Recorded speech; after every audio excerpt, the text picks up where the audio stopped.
മൂന്ന്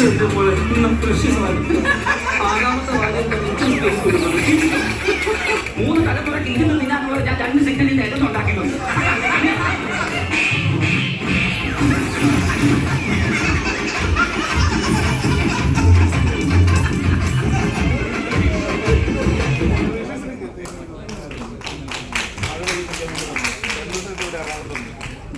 thank you Hafiz. ആദ്യമേ തന്നെ പതിവും പറഞ്ഞേക്കും, സുധീരേട്ടനെ ആദ്യം വിളിക്കാത്തതിനകത്ത് ഞാൻ എന്റെ പതിവ് അദ്ദേഹപ്പെടുന്നു. സുധീരേട്ടാ,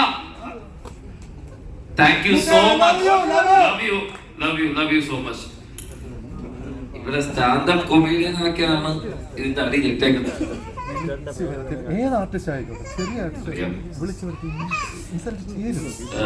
ഭയങ്കര ബോറാണ്. മനസ്സിന്റെ പേര് പറയാൻ വേണ്ടി 50 വെച്ച് ഗൂഗിൾ പേ ചെയ്യാൻ ഇതിനു വേണ്ടി വിളിച്ചു വന്നിട്ട് ഗൂഗിൾ പേ ചെയ്തവരെ പേരൊക്കെ പറയുന്നുണ്ട്. എല്ലാവരും ചെറിയ എന്തായാലും ഭയങ്കര സന്തോഷം.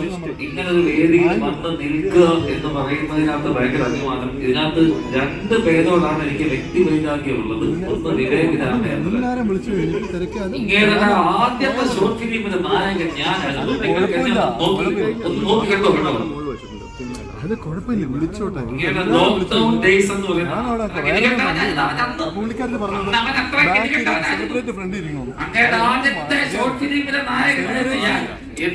പറയാൻ പാടില്ല. സെലിബ്രിറ്റി ഫ്രണ്ട് ഇരിക്കണം.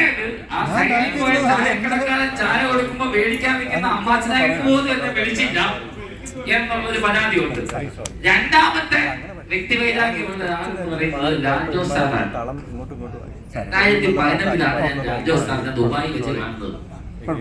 നോക്കിയപ്പോ മുഖം മൊത്തം നരച്ചിരിക്കുന്നു. നരച്ച താടി മീശയൊക്കെ ഉണ്ട്.